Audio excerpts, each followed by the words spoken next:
Thank you so much, everybody, for joining us. Today, we are continuing our series where we are focusing on B2B marketing topics. So if you missed that on our previous webinars, you can catch them on our websites. We covered topics like AI in marketing. We covered top trends in digital marketing. Today, we're focusing specifically on content marketing. So what are your top content marketing tools that you can focus on, and your trends that you need to focus on, specifically in the world of B2B. I'm joined by the amazing one and only Irma Carsten. Irma, do you want to quickly introduce yourself? Hi, everyone. Good morning. I'm Irma Carsten. I'm the COO of Digital Marketing Academy. So as a digital marketing strategist and trainer, I love helping my clients with their strategies, or our clients with their strategies, but also in that process, imparting knowledge and teaching them why we do what we do. Yes, and that's why I love working with Irma. We basically say the same thing all the time. For those of you who don't know me, I'm Dylan Kolstad. I am the CEO of Shift One Digital and the Digital Marketing Academy, and we are very, very much also focused on helping our clients succeed, helping you succeed, and basically demystifying the world of digital marketing and helping you focus, because there's a lot going on out there, and we're trying to help you to identify what you need to focus on and the top channels and tips and tools and tricks that are going to get the best results for you, because I think everybody's marketing budgets are being crunched. Marketers are expected to perform more with less. And between Irma and myself, we know the tools and we know the channels that really work and are going to get you achieve your goals for you with the minimum budget spent. So we're going to be talking all about B2B content marketing today. So how to get the most out of your marketing. So let's just cover a little bit of the basics. So I think it's very, very important that you know what your goals are. I literally just said, how do you get the most out of your marketing depending on your goals? So I always say that whenever I meet a new client, ask them 3 questions. I say, what are your goals? Who's your target market? And what's your budget? As a marketer, you need to always keep those 3 things in mind. That is your mini marketing strategy right there. Make sure that you have them in front of you at all times. What are your goals? Your main overarching goal for the year might be lead generation leading to sales and lead nurturing. Those top 3 ones are all sales related goals. Brand awareness, brand trust, brand loyalty, they're slightly more warmer, softer goals, but they also lead and contribute to sales. So if you're going to start at the top, you're going to start with brand awareness, building brand trust, brand credibility, and ultimately leading down the funnel into lead generation, sales, and lead nurturing, or lead generation, lead nurturing, and sales, and then repurchase and loyalty. So that's your little funnel there. So always know, what am I trying to achieve? And then the second most important thing, and Irma and I bang on about this all the time, and my staff will tell you I bang on about this target market table all the time. And I'm going to ask Amakle to share a link to this target market table that we created. We've even made it public for you to go away and use it. The target market table will help you to declutter your thinking. And I have this with every single client that I sit with. They have cluttered thinking around their audiences. So it's really sitting down and understanding who your audiences are, your personas. There's nothing more important than starting with your audiences. Who are your different, and the reason I put it in a table is because sometimes people mix up their thinking, and I'll say, but we need to look at LinkedIn, and they say, but what about my consumer audiences? And then I said, but we're on the B2B line, you're jumping to the B2C line. We need to, if you unpack it in a table, there you cannot go wrong. And once you've got it in a table, you can make a pretty infographic like this and stick it up on your wall, one for each of your different audiences. Irma, is there anything you wanted to contribute to that? Yes, so this document, and I know it's underutilized in most companies and agencies, but it's such a basic tool because that's the person on the other side of the screen that you are creating content for. That's the person on the other side of the screen whose behavior we want to influence. So if we really have a visual picture, and we can always reference back to this, then your design team, your copywriting team, your paid team, your search team, your SEO team, we're all on the same page, right? And we're creating copy for the right person to get them to take the right actions to move them through the funnel. So very underutilized. You'll be amazed how many clients we work with.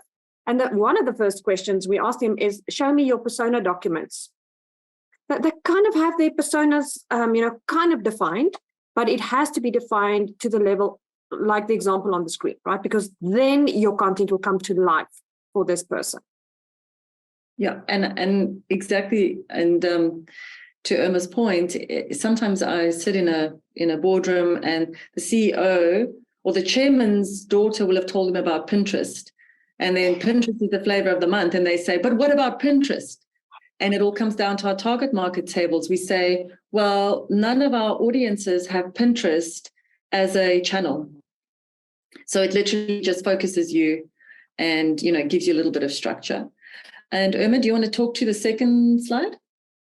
Yeah, so very important, as we know, our personas move through different stages, right? They are in different stages of the journey, engaging with your company.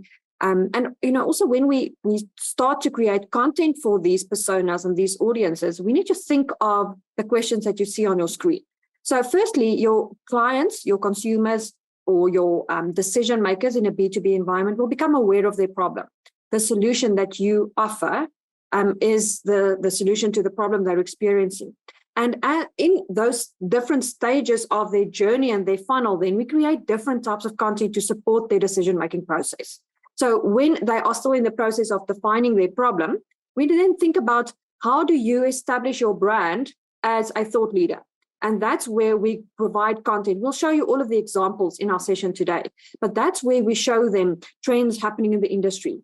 So you kind of speak to their stage in the funnel where they are still in awareness, where they're becoming aware of their problem, but we give them industry benchmarks. So this is all about thought leadership, right? Teaching your audience, making it easy for them to engage with your content. We give them how-to guides, we give them templates, right? And also how similar problems are being solved for people like them.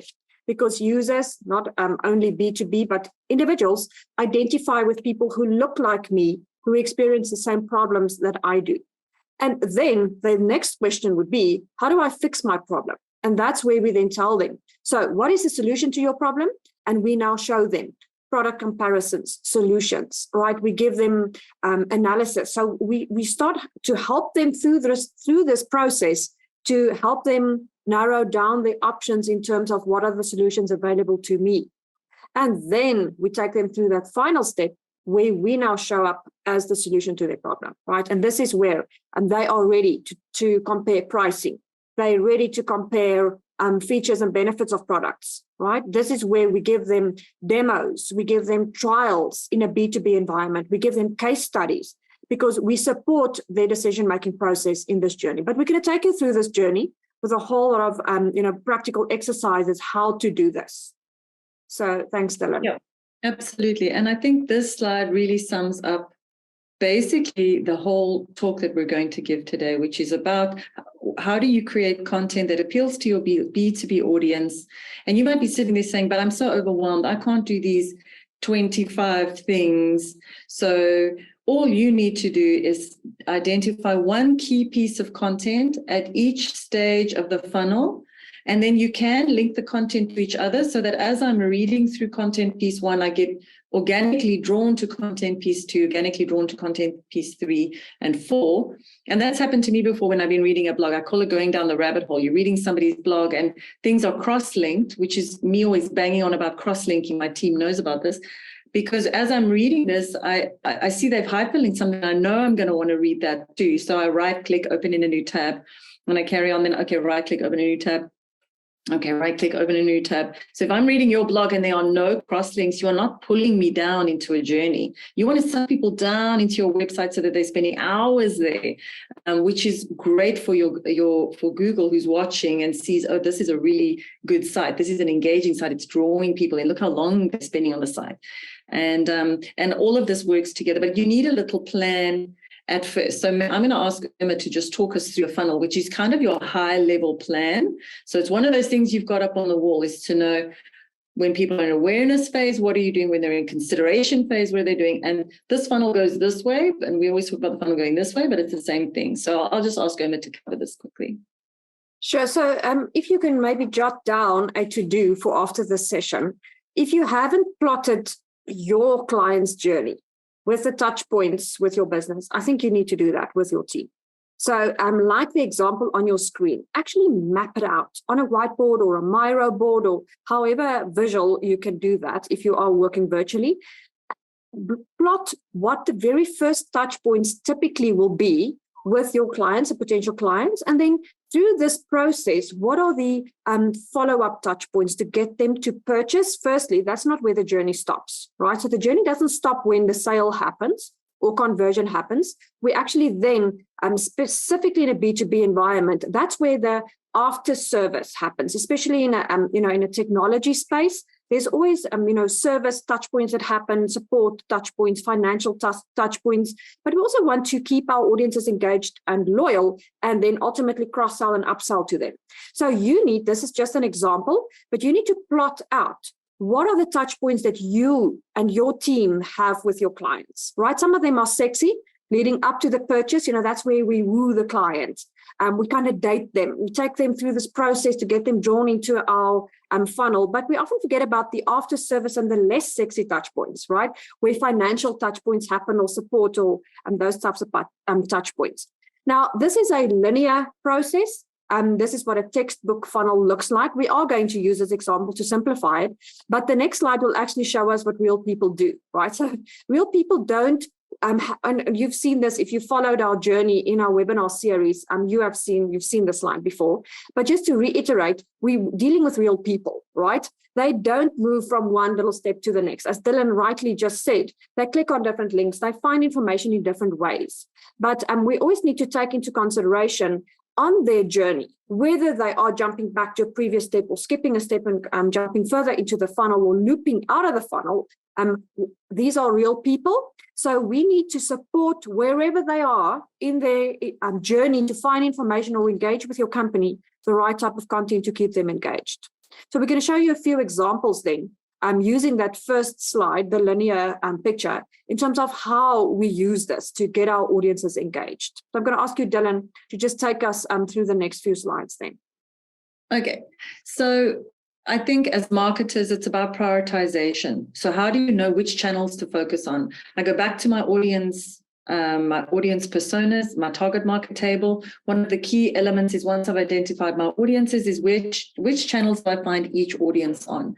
But then you've got to weigh this up against which channels perform in which way and which channels do what.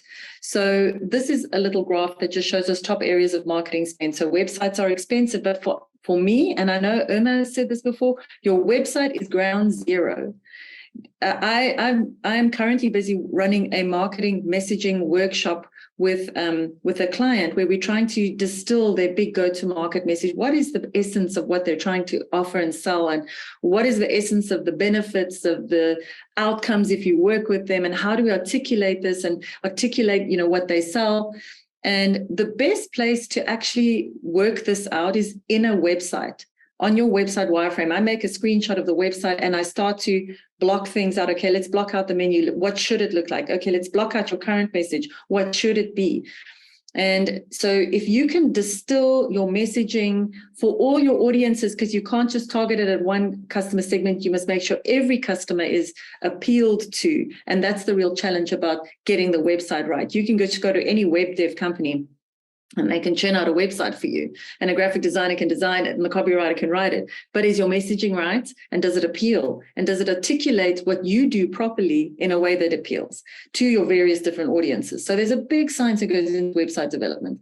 Obviously, digital marketing is key, and it's a very, very broad thing.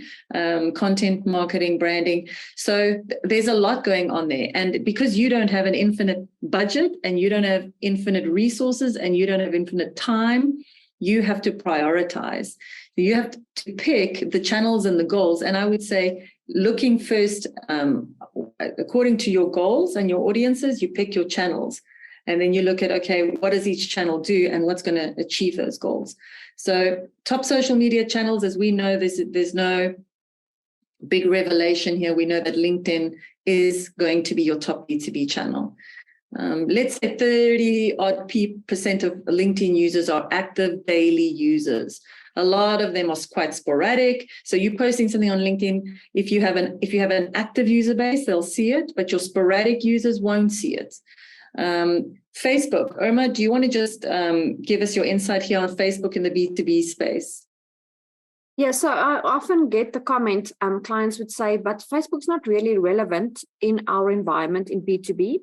I agree. Facebook is not the best channel to create awareness for your B2B clients, right? But here's the secret of Facebook. Facebook is powerful for remarketing. Let me tell you why.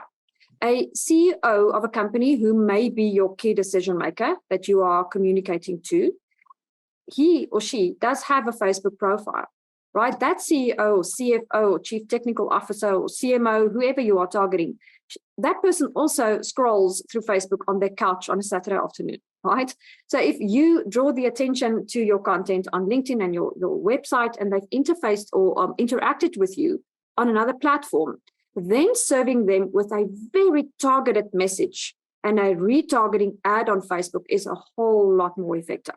Because social media ads specifically can be intrusive, right? And I see that all the time. You see that all the time. When you scroll through Facebook, there are ads served to you as a user that you really not relevant, right? So that's not what we do in a B2B environment. But if that person has already engaged with your website or seen your white paper or your content on LinkedIn, and you then serve them with a remarketing ad that's really specific on Facebook, that's where the magic happened, right? Or happens. I just want to use that quick example, Dylan, if we have time. I have 3 examples. I'm working in a very, very niched, sophisticated target audience in a services industry where 3 times we generated massive leads via Facebook. What happened is exactly this. We engaged with the client on our other social media platforms. The client visited our website. And then on a weekend, a Facebook ad was served. And right there and then, 3 different people, 3 different companies sent an inbox message and said, please contact me on Monday for a quotation.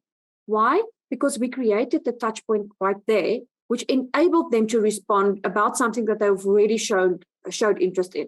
So that's how we need to think about these audiences, these real people, how they engage, and how we can serve them best in terms of not only creating awareness campaigns that may be relevant to them, but remarketing to them with specific messages. Thank you, Irma. I absolutely agree. I think what Irma's highlighting again is the funnel, the journey, understanding how each type of content needs to clearly stand at each and have a clear goal where it appears in the funnel. If you're just smooshing everything out and you have no plan, like Irma said, plan everything out. Don't do everything. And if you're sitting at the moment and you've got grayness and chaos and overwhelm, it's because you haven't planned it. And it doesn't have to be complex. It can be very, very simple. If you draw your funnel like this or you draw your funnel like this, you say, I'm going to create one piece of content at each stage of the funnel. I'm going to support it with a remarketing pixel that's going to post this ad for people who have engaged with this, post this ad for people who engaged with that, and post this. And you can actually draw people down the funnel in that way. So let's have a look at our next slide. So which channels are right for sales? So because of our previous slide, we saw that the top 3 goals were lead generation, lead nurturing, and sales. So I think a lot of us are sitting here saying, well, we have to create sales. We've got pressure on us from our board and our management saying, where are the leads? And the sales team's looking at us saying, where are the leads? So one of the top places to look is your search engine optimization. We're going to cover this in very high level detail, and we will run future webinars based on unpacking the top channels that I think are good for sales. That will come next. So definitely stay subscribed. Search engine SEO. So whether you're running search ads or you're running organic search engine optimization, I would say has to be part of your plan.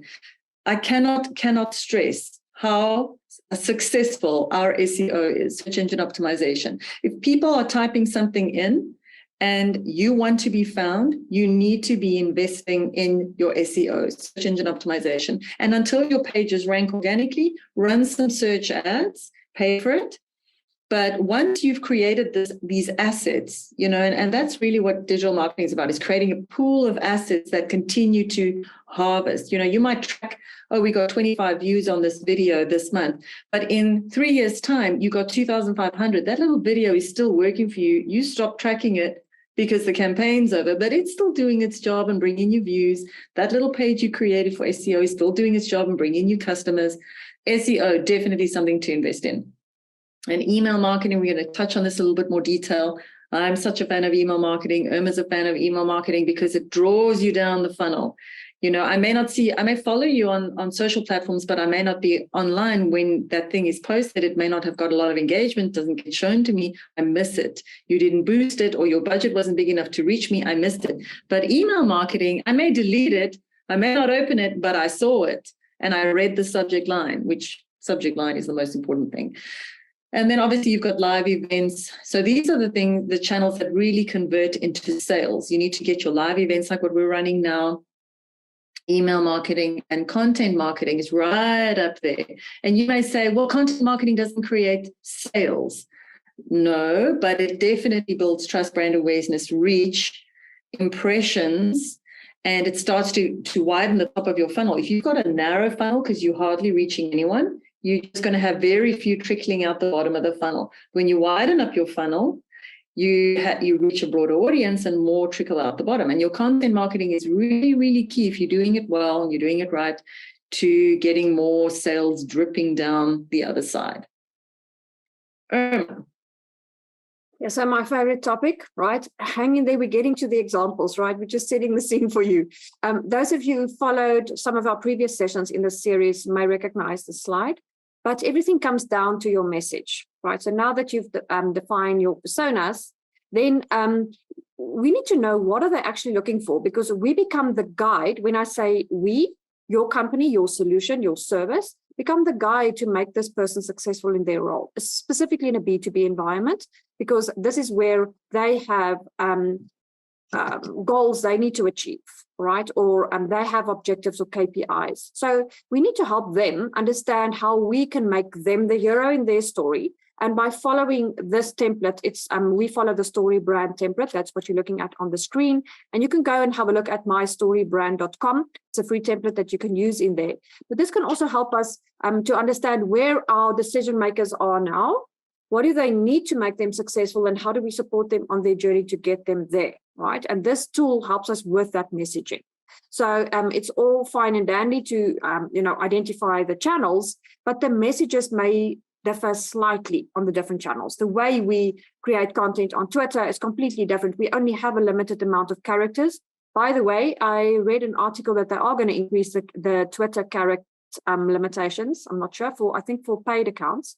I didn't go into that in depth, but right now we are limited in terms of the number of characters we have available, right? Where LinkedIn is where we have different ecosystems that we can work with. So on each platform, there are different types of content, and we frame our messages differently. So this is a fantastic guide to help you understand what is this person that I'm creating content for, driving down the funnel, what are they actually looking for? And that'll help you to come up with relevant information. Not your values, right? If I ask any company in the world what their values are, they're probably going to start out with integrity, honesty, right? Everybody's values are the same globally. Nobody cares about your values. They care how your business or your solution can make them successful. And this tool will help you to frame that message correctly on the different channels. So we're going to dive into examples now. This is where we are now. So hang in there. Alex, we're going to answer your LinkedIn question very soon. Hang in there. Yes, and there's a very good book on this, so I do suggest you go out and get that. Okay, so just to remind you that was just setting the scene, as Irma said. That was just the basics that you need to have in place, and we can speak for days on each one of those slides. So definitely go and get all of that in place. So now let's talk about content marketing, because that is why you're here. So I think just to remind you and set the scene where we are at, we are talking about the funnel. And we're talking about each stage of the funnel and how content can support this. So we don't have time to go into each and every single one of them. And each these are just a couple of different random ones. You need to custom create your own funnel journey for your customers. But let's start with PR. So we as a company offer PR to our clients. We're not a PR agency. Like if you have a PR catastrophe with your CEO doing something dodgy, don't come to us. But what we can do is we can write you a great article that gets picked up. We have a comprehensive global database for press, radio, TV, and our goal is to get that article picked up and get you some interviews. Why is PR important? Because PR can give you backlinks. PR can find you a much wider audience. So PR is good for SEO. PR is good for at the top of the funnel, helping you to find new audiences. So somebody's sitting in the airport lounge and they pick up one of the magazines there and they find your article, or somebody is online and they happen to be browsing through their favorite news site and they read your article there. So these news outlets, especially the online ones, are looking for top relevant content that they can publish. And the key to PR, it must be newsworthy and read-worthy, thumb-stopping content for the reader. So you can't think about, this is good for me, this article is good for me, I'm going to tell them about my new CEO or the new appointee, or we just closed this new client. Nobody really cares, or maybe somebody cares, I don't know, but it's hyper niche, I don't know. The question is, will the reader care? Not the editor, the reader, the editor's reader. So you're not thinking about yourself, you're not thinking about the editor, you're thinking about the editor's reader. And that's who the editor's thinking about. So when you pitch something to an editor, you tell them why their readers or listeners or viewers are interested in this content or want to hear from this person.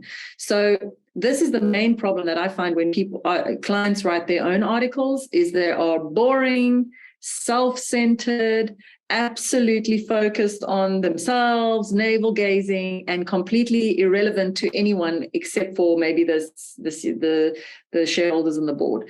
So you have to pitch it at an angle that makes it interesting. So find an angle that people want to hear about, like what's trending, what's relevant.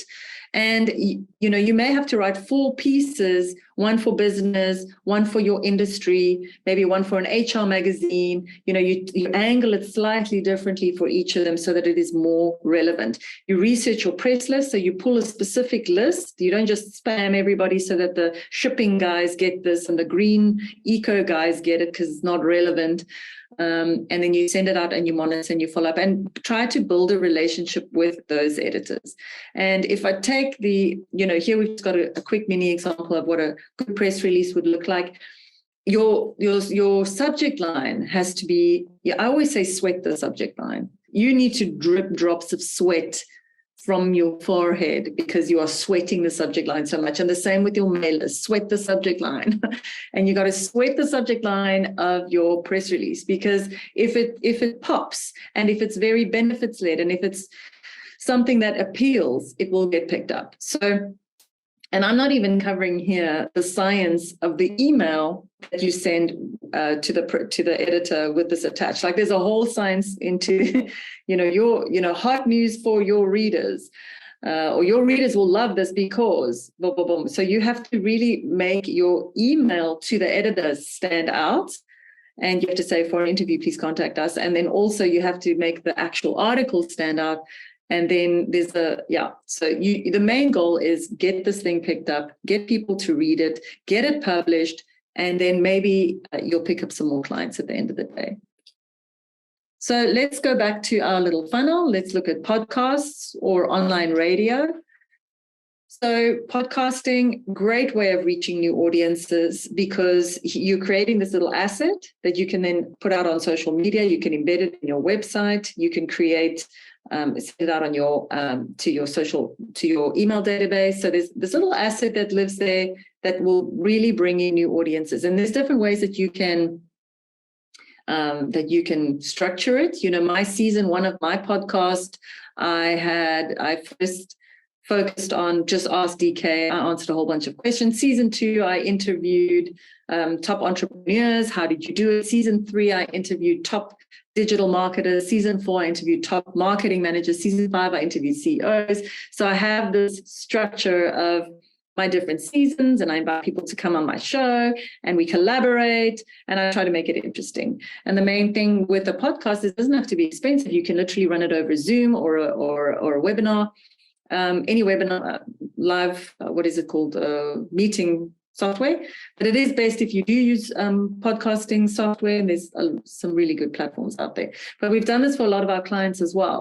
So our clients have thought leaders or subject matter experts in each of their different business units, and we set up that they either interview each other, chat together, and we just turn this into a podcast. And if they want to, we can also use the video asset that's created, and that goes up on YouTube. So I'll always do that. When I do my podcast, I'll also save the video. Video goes on YouTube. The audio just goes out on podcasting platforms. And you need to have a whole bunch of them as well, because not everybody uses the same platforms. So yeah, thank you guys for supporting my Dylan Kolstad podcast show. Please subscribe. Let's have a look at the next step of the funnel. So let's talk about online ads. And here I'm going to ask Irma to hop in. Thanks, Dylan. So if you just skip to the next slide for us. So online ads are where people actually then find your content based on how we target who we want our content to see, right? And this is where, once again, where are they active? We will place our online ads where it's most relevant and where our users are spending their time. So typically, the journey with your company will start with search, right? And I'll show you a few examples of display ads now. But this is where we, again, when we look at people who are looking for generic information, they haven't started their journey with narrowing down suppliers, they're looking for generic search terms in terms of the solutions you offer, then a search ad on Google may be the best option. Search ad is not intrusive. A search ad is only displayed to people who are actively typing in the keywords or searching for the content that you are optimizing for. Where on the other hand, social ads may be intrusive, right? People use social media platforms for different reasons. And if your ad pops up on a news feed that's completely irrelevant to your audience, it may be intrusive, right? So that's where there's a fine balance. Where do we use awareness ads? Where do we use remarketing? And also remember that search ads on Google are keyword based. So where people type in or use voice search to look for information. But usually top of the funnel is generic information. We make it easy for people to find our content. Then we get them to the website, and then we start talking about benefits. So now we talk about benefits and features. So you will see a few examples on your screen. Top left on the screen are shopping ads on Google. So these are fantastic for e-commerce websites. Bottom of the funnel, right? Shopping ads are bottom of the funnel types of advertising. These are people who've done their research. They know what the options are. They are actively looking for a solution or a product or a service. So maybe not that relevant in a B2B environment, but just so that you know what the differences are, they are ready to click and buy and check out. So shopping ads help support that part of their journey. Now, social ads, like the example on your screen, be careful with awareness ads on social, right? I'm very, very careful to pump some budget in awareness ads on social. I would rather, from an awareness objective perspective, push my budget into Google ads, right? Because as I said earlier, it's not intrusive and people are actively looking. We have the opportunity to get them onto our website, and then we can retarget them with an ad on social media like the one on your screen. Speak to the pages they've visited. And that's where we use pixels and tracking codes to actually then remarket very effectively to those users. So trying to cast the net far and wide and hit everybody, you cannot be everything for everybody, right? So we need to be very specific. What do we want to achieve? So the search ad in the middle of the screen is also an example of where people type in keywords, and then when your ads are prioritized for them to see first. But also display ads or banner ads are very cost effective for remarketing, very visible, and then follow your users on different websites they may visit. Display ads Google display ads are great for if you have limited budget, because you can actually meet two objectives with display ads, which is both awareness and conversion, although conversion rates on Google display ads are super low. So then I would optimize for search and display. If you are going to run a Google search ad, then activate both search and display to spread your budget, but to also get users back onto your site. So a display or an ad is visual. It's part of this visual journey where we help users to get to our content, where we help them to take action, depending on where we serve those ads. So be very careful. Do not only rely on Google search ads to get traffic to your site. The minute that campaign stops, your traffic stops, right? So we need to strike a balance between paid ads and organic traffic through to your website. So how do we get organic traffic? By getting users to return to your site. And how do we get them to return? By using other channels like social, email, and other content. So be careful. If you are heavily relying and pushing the majority of your budget into search ads, I need you to just go and have a good, long, hard look, right? Because you also need to focus on your organic traffic until you hit that fine balance there, where you can then pull back on your Google ad budget and pump it into different channels then for remarketing.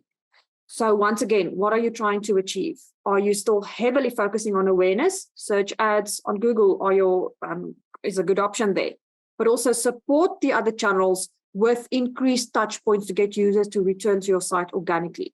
New visitors to your website hardly ever convert. And I'll prove it to you in data, right? If we look at your Google Analytics, you will see that you may get the volumes onto your site, but 1,000 visitors visiting your website with a 0 conversion rate doesn't mean a whole lot, right?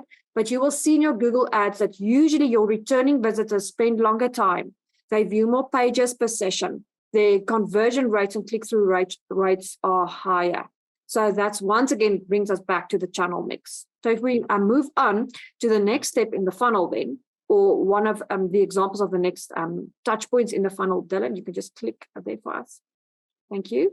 Is search, right? So Dylan is a big fan of search. She's also a specialist in search. So Dylan, talk to us about search. Thank you, Irma. Thank you for setting this volleyball up so nicely so I can slam dunk it down because I love search. I'm a huge fan. Shift One ranks beautifully. Our SEO is tops, and we get so many customer inquiries just because of search. And I love using our lead generation page. So if you go to shift1.co.za/lead-generation, I'll ask a marketer to type that out. You can see a perfect example of a page that ranks amazingly, and it brings us so many leads every single day. I get inquiries because this little page is position 1, page 1. It's number 1, it's an old page. It's been going for a long time, and so it's got a lot of history. Number 2, we've been adding to it slowly over time and growing it slowly organically. And number 3, we've really just built it up to become a definitive page for lead generation. If you look at our annual report page, it's a perfect example. You can go and study the anatomy of how we've constructed these pages and learn with your eyes, steal with your eyes, because our annual report page brings us probably 4 inquiries a week for annual reports. And I personally created that page probably about 6 months ago. And it's doing its job. It's out there. It's bringing us leads. So the way I see SEO, it's an investment in your site. And anybody who is serious about business should, once you've created your website, invest in your SEO, to Irma's point. Literally go out there and get Shift One to create your SEO strategy, create the content. I've got case study after case study I can send you where this has worked in the B2B space. We have a client that we did SEO for 2 years ago. They were getting the worst leads coming in, just absolute trash leads were coming in. We did extremely basic SEO on their website, and they literally reached out to us the other day to say it's the best thing they've ever done. The leads are top quality all over the world, amazing inquiries, and they even got bought out a significant shareholding. They achieved a buyout, which is what they were looking for as well, which we didn't even plan for that one, but it was just a bonus. So SEO is definitely going to give you the highest ROI because you may invest in it for 6 months or a year, and then you leave it. And to Irma's point, when you switch off your Google ads, they switch it off, they're gone. You do not appear there. But if you switch off your SEO, it still carries on working for you. So a quick little how-to, and we've got lots of videos out there on how to do this, but, research your keywords, create a page for your top search term. So the main thing I'm going to ask you is, what service do you offer?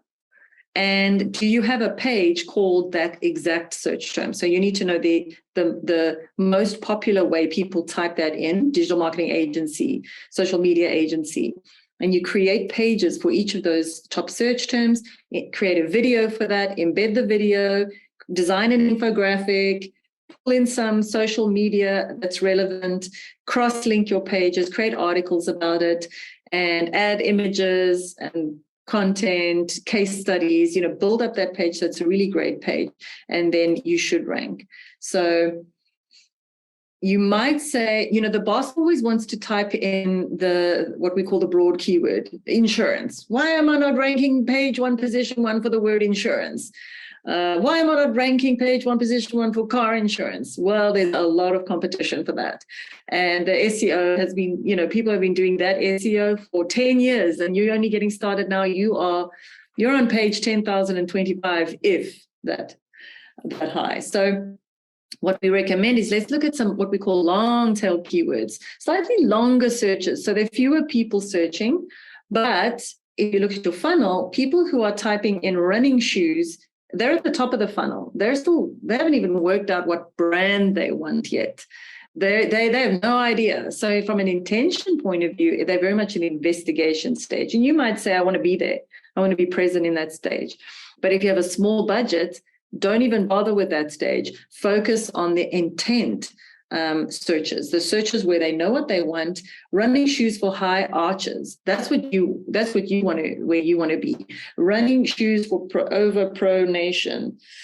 And that's where you want to rank, in the very, very long tail keywords where not many people are playing, and you have a higher chance of ranking, and the people actually know what they want. So there's a little golden nugget for you right there. And here's an example of a great page that will help you to rank for the term fire pits, which is a broad keyword. But just so that you can see how you need to structure it, this one doesn't have any header twos, doesn't have any images, also doesn't have any cross links. It's just showing you how you would use the keyword in the copy. Okay, Irma, do you want to talk to us about email marketing? Yeah, I just want to quickly jump back to search. Just quickly, if I can just add something. What is also important, remember that there are hundreds of SEO ranking factors, but in the top 6 is referrals, right? So search engines want to see that other websites are driving traffic through to your site. But what we don't often realize is that your social channels can act as referrals, right? So your social channels where mentions happen, where there are backlinks, you can go and have a look at your Google ads. If you look at your channels, your default channel groupings and what is driving traffic through to your site, social can be a referral, right? So just keep that in mind. So we never focus on any channel in isolation. We always think integrated, right? So how do all of the different channels support my strategy? I just wanted to add that in. Thanks, Dylan. So if we talk about email marketing, the journey, right? This is where conversion happens, right? Email marketing is often neglected. I see this in many companies. Your email marketing can happen almost for free. One of your main objectives should be to grow your email list, right? You can have 100,000 followers on LinkedIn today. If by some new law LinkedIn is closed down, your followers are gone. They do not belong to you, right? But your email marketing list is an asset that belongs to your company, right? So if you don't have your email list in place, that should be the next step on your next item on your to-do list. I always leave people with to-do lists, right? Go find your clients, segment them, because email marketing is very cost effective. You can get into the inbox of your users, your clients, potential or past or current clients, right? And you can personalize. That's the secret of effective digital marketing. In this whole AI revolution that we are in and the digital revolution, people still want to feel as if they matter. So email is a highly, highly personalized channel, and where you can also build in a lot of automation, right? So when we personalize, it's not just personalizing on a first name field. You can refer back to something or a page that your users visited on your website or something they downloaded from your website, which makes it a little bit more personal. So there are different types of emails, right? You can send out generic emailers. Please just do not call it a newsletter. Whatever you do, nobody cares about your newsletter, right? They do not care. They want helpful, relevant, interesting information that can help them be better in their jobs in a B2B environment specifically, right? And so that's how we write emails. We're not telling them about our special offers constantly or selling. We draw them into conversation, right? There, and as Dylan said earlier, there are many emails that I'm subscribed to.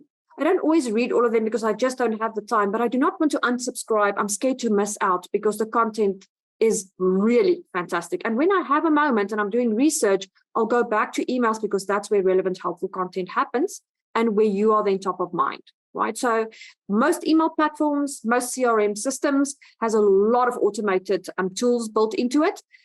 So don't just focus on your open rates. Please, that's one of the least important metrics. You should actually focus on where are people engaging in your email? Which links are they clicking on? And lead them to conversion. Tell them what you need them to do. Get them back to your website to blog articles or to sign up or whatever the next step is, right? And support your sales strategy with your emails to actually lead your audiences to where they need to be. So a few examples of, if you could just maybe just click to the next slide for us, Dylan.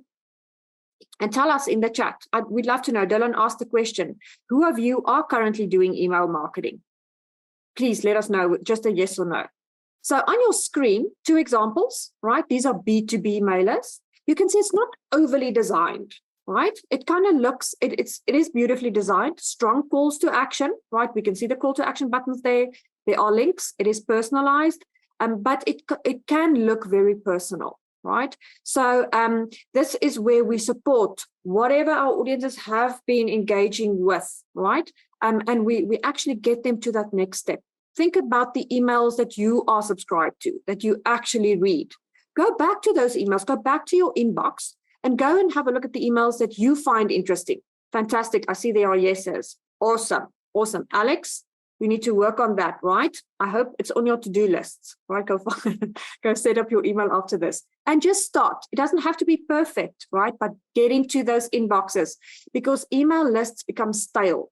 And you want active, clean email lists. So the best way to do that is to start sending out emails so that you can weed out the junk, the invalid email addresses, so that you can really start segmenting and talking to your audiences effectively. But also think about the persona on the other side of the screen. What does that person want to read? They do not care about your newsletter, right? They want to know, they don't care about your new salesperson being appointed. They care about how you can solve their problem. They care about tips in their industry where you become the thought leader, right? Okay, let's look at the next step in the funnel, which is, just have a look. Right, websites and landing pages. This is up your alley, Dylan. My favorite. I love website design because, as I said earlier, it's a science and there's a lot of IP that we bring to our website design. It's not just okay, here's the website, no problem, boom. There is a real science that goes into it, especially around your messaging. So we don't even start with your website. We start by interrogating your messaging, how you represent what you do on your website, as I said earlier. You have to build your website around your customers. You have to cater for new and returning users. I often say that there are hunters and there are gatherers when it comes to website design and development. The hunters know exactly what they want, and they want to go there with the least amount of clicks. But the gatherers don't know yet. They may be still in the information gathering stage, and they want to dig around. They want to get a feeling for the site. And this is why the homepage is so key. I always say that the most important information belongs on your homepage. Don't bury it and make me go and dig, because I'm not going to go and dig and your customers aren't going to dig. And most people don't go further than the homepage. So you need that homepage to really, really work for you. And it's all about information architecture. It's about how are you going to architect that information? How are you going to present it and create a buyer journey on your website? So people don't mind scrolling, but they do mind clicking. And definitely make sure that if you're building a new site, that you don't go and let somebody who doesn't know what they're doing create a new site for you, because you will lose all your search engine equity. I think a lot of the web dev companies have wisened up about this, but in the past it was a real problem. I'd get calls once a week, somebody saying, I've just gone live with my new website, I've lost all my Google traffic, what should I do? So make sure that you just send me an email if you're about to make your new website live. Before you do it, I'll send you one question to ask your web dev agency. Make sure you don't lose all that Google SEO. So I can take you through some websites that we've built. I'll just drop one in here as an example. So if you look at sedge.ai, that's a website we built recently. You see the nice, beautiful double navigation. You'll see it opens with a video. There's a lot that we've put a lot of thought that we've put into it in terms of presenting the two different offerings. There's a do-it-yourself and a consulting offering. So when you're in the B2B space, you have to open with a very strong message, because mostly when your customers land on your website, they say, "Where am I? What is this website about? What do you sell? What's in it for me?" And do you know that I sometimes open websites and I have no idea what you offer? I have no idea, because it just says services, and there's no drop down, and there's nothing about it in the opening banner, and even in the first scroll, it's just blah blah blah. But I actually don't know what you sell, and I certainly don't know what's in it for me. So I think that's something that you can just go away and look at your website and say, is it clear what we offer? Is it clear the outcome of doing business with us will be this? You will feel like this. Your finances will reflect like this. So make sure that your big opening statement reflects what will happen if I'm your customer. This will happen, and this is actually where that story brand workshop comes in. Irma was referring to, because we need to get to the essence of that statement. When you are a customer with us, this is what you do. If you're not a customer with us, this is what will happen. If you're a customer with us, this is what will happen. So once we've articulated that, then we can actually sit down and do the website. So the last thing that you need to start doing is designing without putting a lot of thought into it. So we spend most of our time and effort in planning that homepage and getting it really, really perfect so that it answers all the questions of your visitors as they're landing on the site. Irma, social media for B2B, let's go. Yeah, so social media in a B2B environment is often underestimated, and we know that LinkedIn is the key where it happens, right? But Alex mentioned earlier, Alex, you ran a ad on LinkedIn and you only got job seekers, right? But I need you to go back to that ad and go and have a look. What did the creative look like? What was your call to action? What was your description of that ad? Was it clear who you wanted to click on that ad, right? Was it very generic? So maybe people were not actually quite clear. So once again, your social media needs to be built around your audiences, right? If you are targeting a chief technical officer as one of your key decision makers or personas, what would a chief technical officer, why is he on LinkedIn or she? And what would that person click on that is of interest to them?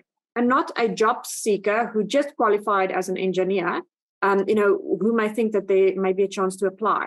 So that's where we need to think about it. What is that person looking for? So LinkedIn is around industry thought leadership, and it's not always to hard sell. Definitely to sell, yes, but it shouldn't not all of your efforts should be focused on selling, right? So then also you need to mix it up. Test what works. For some clients, video surprisingly doesn't always work that well, but long form articles, when we get their attention on LinkedIn with a post, interesting caption, interesting image, which will make them click through to read that blog article, may be a bit more effective. Video is great, but be very clear with your call to action. If someone watches your video, what does a completion rate mean? They may watch your entire 3-minute video, but then what, right? So be very clear.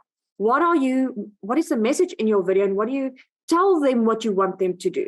Right? You always need to lead your audience to that next step, because they may see a very interesting article and then, so what? Scroll, right? So always think about what it is that you want your audience to do next. So, Ntwaki, we're not going to go into too much detail, but lead generation forms are fantastic on LinkedIn, where you want people to give their contact details, where you can actually now start the conversation. So what works fantastically well for lead generation ads where people can complete their contact details is where you offer them something they can download, something of value, right? So sign up to a free webinar. Surprise, webinars are lead generators, right? So they are interested in your content. That's why they're subscribing to your webinar. Even if they don't watch it, we still have their contact details and we can continue that conversation. So lead ads, do not just ask people to give us your contact details if you are interested in our product. That absolutely does not work on LinkedIn. It is reciprocal, so you need to give them a valuable piece of content in exchange for the email address. They will only give the email address or contact details if there's value for them. So a few examples on LinkedIn of B2B marketing. On the next slide is on the left-hand side of your screen. Those are some post examples from Slack, right? So Slack is the messaging platform. I don't know if any of you are using that, where you could, it's a communication platform internally. Agencies use that a lot. So Slack is fantastic to keep track of different topics and different groups of people communicating, in one place. You will see the Slack brand is fun, it's funky, it's vibrant, right? And if you go onto Slack and look at the different social media platforms, the type of posts on their Instagram channel is slightly different. Instagram is built for visual content, visual entertainment, visual inspiration, right? Where LinkedIn is a little bit more of a solution-based message, right? So it's not copy-paste across the channels. And be very, very clear, even in a B2B space, your clients may not be very active on Instagram in terms of your solution, right? But they may be very active on LinkedIn. So then we tailor the content for them there. On the right-hand side of your screen is content examples from HubSpot. I love using HubSpot as a case study for B2B marketing because that's their audience, right? They typically focus on marketers in different industries, not just agencies, but in-house marketers in corporates. And their content is very helpful. Any of you who follow HubSpot will know how many templates and tools and downloadable checklists and guides they have available. So the examples on your screen are very wordy, right? A lot of words and text overlays, which can work fantastically on Pinterest and other platforms, but it may not work great on Instagram. So also when we look at the different channels, we need to look at why are people on these channels and what works for those channels, right? So how Instagram, for example, from a social media platform can work for a B2B environment is where you can build your employer brand, where you can showcase the people side of your business, showcase real human beings, but stick to your story, right? Instagram is not a variety of content. Instagram is very focused. Instagram followers focus platforms for a very specific reason. So once again, you need to understand deeply what the channels are for. LinkedIn is industry focused. That's where people go to for news and industry related thought leadership. Instagram is where people want to read about people or see visual images, right? Facebook is where people go to for interaction, social interaction and speaking to other people. So if we then move on to the next step, we can also then see how tools like webinars can really play a role. So Dylan, I'll let you talk about webinars. I don't think we need to expand too much on webinars, but I think webinars, I think what we'll do is we'll actually run one of these webinars about webinar marketing and actually unpack it there. But the benefit is primarily lead generation. We've got a nice graph here about top reasons why people won't register for webinars. So when you're running your webinar, definitely be looking at that. Webinars cost nothing. Webinars can cost a lot of money. It just depends on the way that you structure it. If you have an expensive MC, if you have, a big panel, potentially, you're hiring lighting, you're sitting in a lounge and you're not necessarily doing it this way, webinars can cost nothing as per our webinar, just time, effort, and marketing. So, and the main reason people do webinars is we showcase expertise, we showcase our values, our personality, and people decide, I want to work with that company because I've seen their people and I like them. And that's how the relationship starts and the conversation starts. So definitely be looking at webinars. We've done tons of webinars for our clients, and they really are something that works. So chat to us if you're looking at doing a webinar. Let us host the first 2, 3, 4 for you. Once you've got a hang on it, you can take it over yourself. It's definitely something that B2B marketing space you cannot be neglecting. Community marketing, I'm not going to spend too much time on community marketing except to say that LinkedIn groups are extremely they can be an absolute fail. They can be extremely boring. There can be nothing going on. They can be dead. Or you can create a very small niche LinkedIn group and get some engagement. So, Irma, is there anything you wanted to add here on community marketing? Not too much. Just remember, if you are going to go into community marketing, those groups, if you are going to create a group, needs to be kept alive by your internal team initially, until the group is self-sustainable. So you need to, your goal should be to get your group where the members keep it alive. But initially, it's very resource intensive to get a group active. Yes. You need to keep those conversations going. You should have a program. You should invite live speakers. Every Wednesday, it's Nutrition Wednesday, where we focus on nutrition. You get a nutritionalist. Every Thursday, it's sport, and we get a sport person in. And every Friday, depending on what you're selling, obviously, but it doesn't have to be a live event every week. It can every day, it can be every week, but you have to have this. You have to have a program. It's basically a full other social platform, but you'll have a much greater engagement than just on your platforms. So that's definitely something to be looking at. And if you want to, a marketer will share the link to our Digital Marketers Unite Facebook group. So there we've used Facebook to create a little ring fence group where we can do some fun things and just play around with it and actually test this in a live space.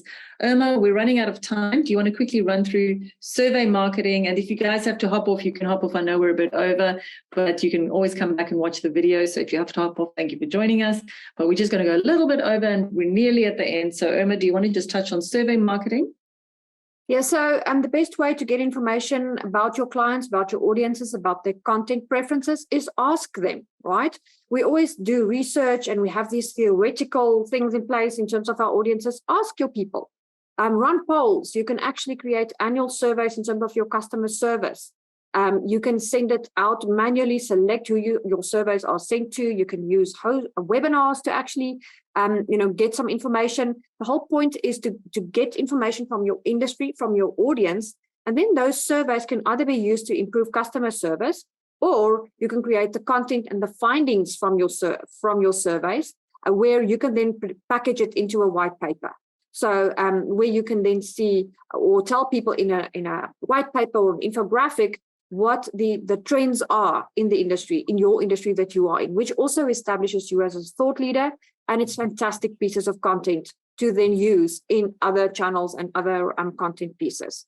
So short surveys are a little bit labor intensive, but that's fantastic pieces of content to actually establish yourself as a thought leader. Yeah. Thank you so much. I'm a big fan of creating an annual report that you send out, and you have this annual update going on. And it's just, I think any company can do it, and it really creates that asset. And you've heard Irma and I using this word a couple of times throughout this talk: asset. So creating a report once a year, the annual cybersecurity report. And you can literally, every year you update it, you poll your customers, you just get an update, you poll some industry experts, you update it, and boom, you've got this beautiful asset that you can use over and over, as Irma said. So definitely something to be looking into in terms of your marketing. Okay, so I know that we have gone through this at lightning speed and we haven't touched on all platforms at all. I like Nswaki's question, if I can just read it out here. So Nswaki's asked, what if a company that is innovative doesn't want to share too many secrets because your competitors might steal your secrets? So, Nswaki, I had this challenge when I was starting Shift One. I started a live free training course every Friday. I called it Freebie Fridays. And I went to the Bandwidth Barn and I gave this free talk. And I was terrified I was going to be telling everybody how I do it, which is what we're doing right now. Irma and I are sitting here and giving you our secrets. And actually what happens is the following. Imagine the scenario. You're going down the flea market and you see a table and you think to yourself, I can make that table. I'm not going to buy it here. I'm going to go and make it myself. How many of you actually go and make the table? Probably none of you. Maybe there's one person in 1,000 that actually goes and makes the table. So if you give away your secrets, and I'm not talking about your ultra secret sauce, I'm talking about just the slightly generic secrets. But if you are telling people how you do things, there's a small percentage of your audience that, like right now, that are sitting and watching this, that are going to say, thank you so much. I'm going to go and do that for myself. I don't need you guys. I'm going to do it myself. But there's a huge percentage of people that are going to say, actually, I want to work with Shift One. And then there's an even bigger percentage that say, fine, thank you so much. I'm not going to work with you. I'm working with the people that I work with, and you're not for me, but thank you so much. So I would say maybe 6 to 10% is, of anyone is your audience.